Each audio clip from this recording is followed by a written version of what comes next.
Hi guys. So we're back and we're looking at round 2 of the Rapid Purim tournament that I played in. In this round I'm playing white and I'm playing against a stronger opponent. I don't remember his rating. I'm sorry for that. And I begin as usual with e4 and he plays c5. I usually go for knight to c3, kind of using it as either a way to go into the closed Sicilian, the Grand Prix, or to transpose into the open Sicilian if my opponent plays a Sicilian variation that I like to face. So he goes for e6, and I transpose with knight to f3, knight to c6, and d4. The reason that I don't like to play, that I would prefer to play open Sicilians against e6 is because a lot of variations, a lot of anti-Sicilian variations include the bishop coming out, and when e6 is played, then the Grand Prix is no longer an option. You know, going for f4 and just after a few moves, bishop to c4, that's not great. Bishop to b5 is fine, but not inspiring in any way. I don't like it that much. I feel like black also gets just his fair share of the center. I don't see why I don't like playing it. I don't like playing the Grand Prix or any anti-Sicilians against a6 as the first move as well. Because once again, same problem, it kind of restricts the bishop, so maybe g3 or transpose back to the open Sicilian. That's what I like to do. So knight to c3, e6, and I go for the open Sicilian against which opening is this? Yeah, I'm not sure. The opening book just called this. Okay, yeah, it's the Taimanov. The opening book did not recognize this as an open Sicilian because of knight c3 as the first move until I took back with the knight. That's funny. So it's a Taimanov Sicilian, but it could also be a two knights depending on, or a Khan Sicilian depending on black's next move. So he went with queen to c7, full on Taimanov. Bishop to e3 is the main move, but I kind of like these g3 bishop to g2 setups against pretty much any open Sicilian. I mean, I remember in my first classical tournament, I was playing a lot against the two knight Sicilian and a lot against the Khan Sicilian, e6 and a6.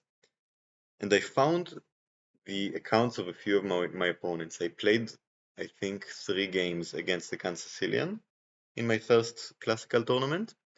All 3 games, I managed to find the account of my opponents, and in all 3 cases, my opponents had very low um, win percentages and very high amounts of losses against g3 and bishop to g2. And those opponents played e6 and a6, the Khan Sicilian. So I used it during that tournament and it just kind of stuck. I like using those systems. So he goes for knight to f6, bishop to g2, just defending the pawn. It's kind of a critical move order because now after bishop to b4 trying to either double the pawns or take the e4 pawn, you can play knight to e2 and your pawn is defended. And I'm stressing that because in the two knights that's not the case, and you need to, if we are looking at the same kind of situation, then black manages to double your pawns. And I still like this variation a lot. You get control of the dark squares. It's an incredible line, but I feel like that's the most testing. And the Taimanov kind of lets white get away with his setup. And it's still a slight advantage for white, but nothing serious. For a bunch of moves, I was wondering about playing knight to b5 and harassing the black queen. That's very common in these structures, but I wasn't sure. And then rook to e1, just centralizing and maybe thinking about e5, and black prevented e5. And now that there's a target on d6, I thought that maybe knight to b5, queen to b8, and bishop to f4 would be great moves, kind of trying to target this weakness. And if black decides to play e5, then I can repurpose my knight and let me put those moves on the board. So this kind of situation, that's very common in Sicilian positions, where we are going to trade our dark squared bishop in order to control the d5 square and have this monster knight and maybe play c3 or c4, knight to c2 and bring it back. So that's the plan that I kind of like in these positions, and that's what I was aiming for. And that's exactly what happened in the game. So knight to b5, queen to b8, bishop to f4, e5. And I actually played bishop to e3. I forgot about that. I wonder why. Oh, I guess I just, in Taimanov situations, when the queen goes to b8, there's a common trick with a6 and bishop to b6, where the bishop can kind of trap the queen, although it doesn't work here because the bishop goes to e6 or something. The bishop is free. So I think I was kind of aiming for that, just recognizing the fact that black is going to weaken his dark squares, and then maybe I can harass a rook and place a bishop here, just kind of take control of the dark squares. My opponent did play a6. And also I just decided that bishop to g5, although it is a nice move, and that it allows me to maybe take the knight and strengthen my control over d5. What I didn't like about it is the fact that black can quickly play bishop to e6, a6. It's just exactly what we just looked at, and control this square just fine. You know, he can even take the knight if he wants to. So instead, bishop to e3, a6, and I retreated to the only available square, knight to a3, and my opponent played the top move, bishop to e6, taking control over the d5 square. And now knight to d5 was a great move. I played a bad move, kind of. I played bishop to b6, kind of trying to prevent b5, and I thought that it's going to be difficult for my opponent to kick my bishop out. Knight to d7 looked to me like a retreat, and it looked to me like he wanted to control d5, so I thought knight to d7, bishop to e3, and I'm fine, I'm happy. But he played bishop to d8, which is much better. If I take, he centralizes the rook and prepares to play d5 actually. And I retreated because I liked my dark squared bishop, but he plays a very nice move. He gains some initiative because of my retreat. So I made some slight errors, and now he has the advantage. Bishop to a4, to a5, I'm sorry, pinning the knight, threatening to double my pawns, and strengthening his control over d5, maybe allowing him to play d5 very soon. I played queen to d3. I didn't want to allow him to double my pawns, so if he takes, I will take with queen. He played knight to b4, once again seizing the initiative, playing with threats. I play queen to d2. Kind of a smart move. I like this move, although the engine does not. As you can see, that's -2 at this point, -1.8. Because this move prevents d5 in kind of confusing manner. So d5 right away, and I can play knight takes d5. This is making use of the pin that the knight is under to the a5 bishop, and this is a just fine position for me. So he cannot play d5 because whatever he does, I'm going to, you know, come out on top. I'm going to be in a great position. And that's why I like this move. The engine finds an absolutely insane resource in this position. Take a moment and try to find it. It's a tactical resource that kind of tears the white position apart. It's incredible. I was about to say it's incredible that it finds it, but it's an engine, so of course. But pause the video and take a look at this. Write it in the comments if you can find it. The insane move is making use of the pin of the knight to the queen, the indirect pin. So it means that we are moving the knight, but where are we moving it? Well, obviously d5, I will take it. c6 is just a retreat. c2 is defended.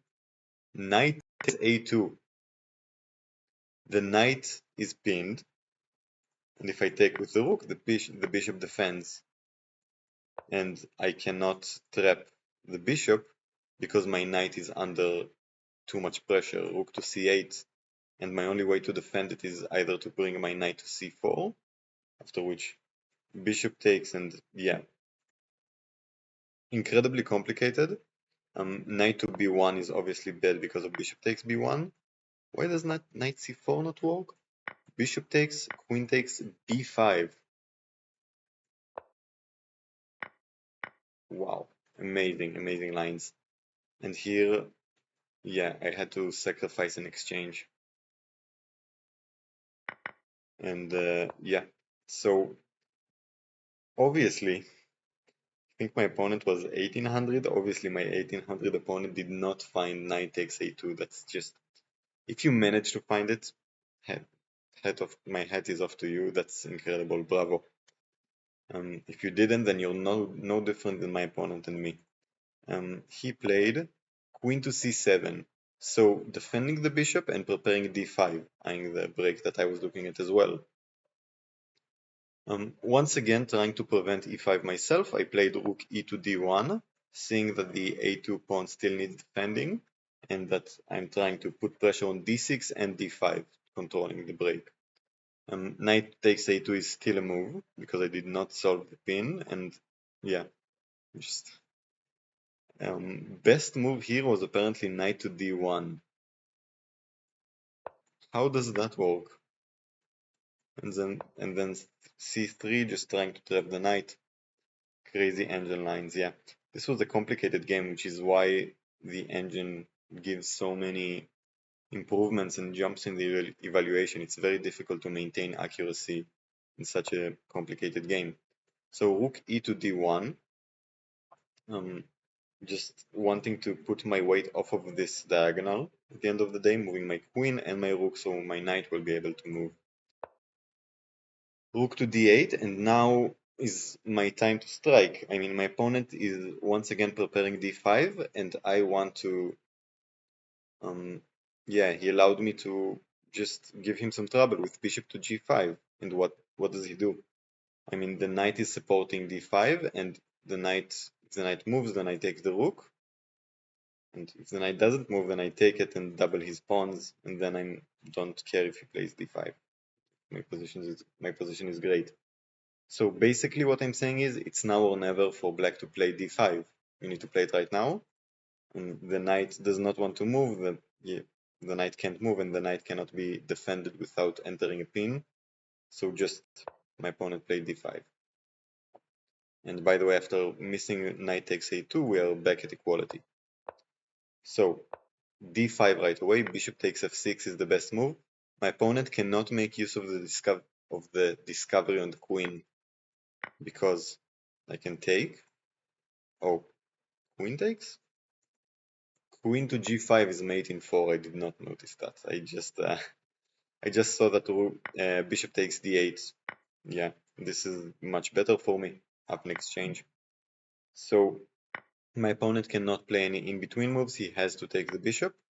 And now I took the pawn. Now it's defended a bunch of times, and I don't want to allow him to play d4 and place this powerful pawn. So I take and I settle him with a weak kingside structure. He plays bishop takes, which I thought was a mistake because knight takes just unveils the pin. I think he was kind of worried about something that I saw myself. I mean, I calculated that if knight takes, I'm not putting that much pressure on my knight for no reason, I'm going to take. But then he can take and he's fine, you know? I can take because if he takes my queen, then I can take his queen with a double attack on the rook and the bishop. And then if he moves his bishop away, then I can take the rook. And I'm better. But yeah, he should have just played this and taken the knight, and he's fine. Actually, yeah, taking with the rook is apparently... Oh, because it's a double attack on the queen, so the queen has to move. We can't take the rook because the queen is hanging. Yeah, that's funny. He took with the bishop. Now knight takes, and yeah, his powerful bishop is off the board. My powerful bishop on g2 on the long diagonal is uncontested after I take.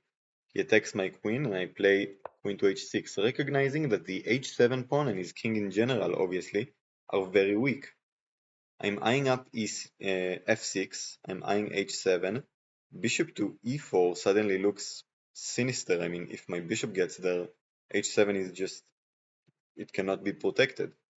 think knight to e7 is the best move, after which queen takes f6, and I'm just up a pawn comfortably with a shattered kingside structure and better pieces. So knight takes and queen to f6, and he played knight to b4, kind of aiming for the more active route, trying to eye up c2, and I played bishop to e4, exactly what I said previously. I'm defending c2, that's a nice detail of this move. I'm defending c2 and attacking h7, so very active play right now. He played bishop to b6, seeing that h7 does not lead to checkmate right now, and that he might be able to get some tactics with bishop takes on f2 and queen to c5 or queen somewhere, trying to open up my king as well. I played bishop takes h7. I was wondering about bishop or queen takes. Queen takes, I thought, allows the king to run to the center where it's much safer, because I've expanded these tempi bringing my queen here. So now the queen is far away from the action, which is the center. I'm driving the king to a safer square. So instead, bishop takes, and he has to play king to h8, and he's keeping his king in the discovery. I also thought that the queen remaining on h6 is better because of those tactics that I mentioned. If he takes on f2, and I take back and queen to c5, my king kind of looks open. I mean, I'm not talking about this specific variation, but my king looks open in those lines in the future. So it's always good to play kind of prophylactically and look out for your opponent's threats, even if they are just general ideas and not direct threats to win material. So if he takes and I take back and queen to c5, I can now play queen to e3 and bring my queen into the defense and have control over squares around my king. So we see c3. I don't want to just hang the c2 pawn, I want to kick away his knight, and then maybe I have some tricks with discoveries, right? If his knight lands on a light square. So knight to d5, and that's exactly what happens. I can now take the knight, rook takes, and bishop to e4, check, and taking the rook. So I'm winning some material. That's exactly what happened in the game. Rook takes, knight takes, rook takes knight, rook takes rook, bishop to e4 check, king to g8, and bishop takes d5. And now the tactic does work, but it doesn't matter because I won, you know, I'm up a pawn and I have a passed pawn on the king side. I have potential for a passed pawn on the queen side. So I just have a massive advantage, despite the fact that my opponent wins the pawn back. Oh, does he win the pawn back? What's going on here? When did I win a piece? Right here. Okay, so I win a piece, but he wins a pawn for the piece. So now I have an extra knight. I'm sorry, I just completely confused myself. So this tactic obviously wins a piece. Rook takes d5 and then bishop to e4. Don't know what went over me. So bishop takes f2, he wins a pawn and opens up my king for the piece. But obviously that's not enough. We both have a rook and I have an extra knight. So I go knight to c2, just trying to bring my knight into the game. When you have a material advantage, the easiest way to make use of it is just to bring all of your pieces into the game, because if my knight remains on a3 and he gets active on the file, then I have nothing to show for my extra piece. So knight to c2, rook to d8, and I really don't care. I would gladly allow him to play queen to d2 and trade queens. So I attack the queen. Queen to d2 was obviously the best move, but it's still very losing. Yeah, just allowing black to capture one of the pawns, whichever one he decides to take. This one is probably better because it gives me two isolated pawns. But then I was thinking maybe h4, I'm sorry, just to maintain my material advantage. Instead, after I attacked the queen, he played queen to c4, trying to keep some pieces on the board, recognizing that the endgame is very easily winning for me. And I played b3, kind of a nice move, intending to play c4 and carve out the d5 square for my knight, blocking off the file completely. And he allowed it. If he played queen to b5, then it would take me a bit longer because c4 obviously hangs the knight. He played queen to e6 and I played c4, and now this square is going to be beautiful for my knight. My knight is going to be unassailable. He kicked my knight. Obviously now he's just playing for tricks, it is rapid and he's hoping that I will lose focus. Something that you should know, I don't remember if I mentioned it in the last video, but specifically important for this rapid tournament is to know that I have absolutely immaculate time management abilities.